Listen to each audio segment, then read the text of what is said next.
Yes, my beautiful people, Simba from Side, aka Bin Laden Sharpshooter. N'umunsi rero ndahantu bitwa mu Rukombe.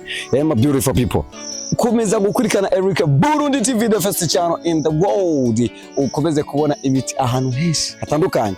Rero umunsi ndi mu Rukombe, ico nagusavye gusa komeza manzu kande subscribe, commenter ikene ndi mu Rukombe. Aho ndi rero ni imisozi ni kukwereka niyo nshaka ninjiremo. Hari ibintu bitwa igifungo. Bora kizi ukizi kwiki. Igifungu kiva kuki. Nivyo rero nimushaka nduge mujya misozi ubona. Hama ninjireyo, hama ico nza kukuzanira uraza ukibona. Shaka tumenye vyinshi. Turi muri visit. Kujya nama nkora ama visit nkari atandukanye n'umunsi ndi mu Rukombe muri zone yagutse ya Mukubano. Murakoze cyane.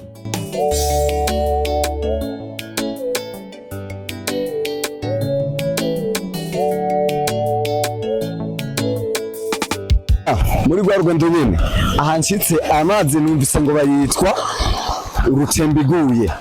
Ndibaza sinihenze reka rero narimbuye ariko reka manze n'amazi meza ariko sinzi ko bayanwa. N'amazi meza ariko sinzi ko bayanwa. Urumva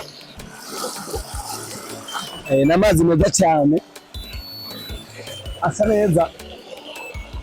Kandi rero mukura cyamwe nanza gukora ibirato hama ngiruko arakanye yatari ni muri visit yacu nonge nakubwira ati nimba utarakanda subscribe ku Eric Burundi TV the first channel kanda subscribe ukomeze kuronka ama updates no gutahura ibintu byinshi bitandukanye. Aya mazi nabajije bambwira bayita Rutemba iguye. Rutemba iguye bisigura ko ngo amazi akunze kumanuka cyane iyo imvura yaguye aho ruguru muri Rukonwe. Aya mazi acamanuka ni haca ari menshi mugandi baza muci ngo bambwiye ngo muci ntabwaza ari menshi ariko imvura iguye acazanco gutuma bayise Rutemba iguye. Sawa tubandane. Saka ifoto rero.